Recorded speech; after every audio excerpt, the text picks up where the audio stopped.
Okay, so when we try to mirror a text, then in AutoCAD the text is actually copied. So I'm trying to mirror this text, but as you can see that a copied version of that has been generated. So how can we mirror text in AutoCAD, right? To do that, we're going to have to set the mirror text variable on. So to do that, I'm going to type in, okay, so we have here mirror text. Click on that.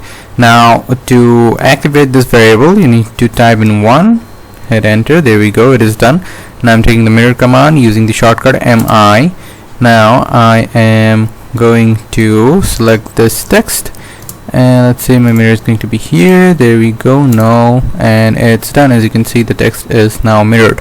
So if you want to deactivate the effect, then you just simply need to go back to mirror text. Now this time press N0, enter. Now if you mirror something that is going to be a copy instead of a mirror, let me just show you quickly. There you go, mirror. There you go, it's back to how it was. So yeah, thank you very much for watching.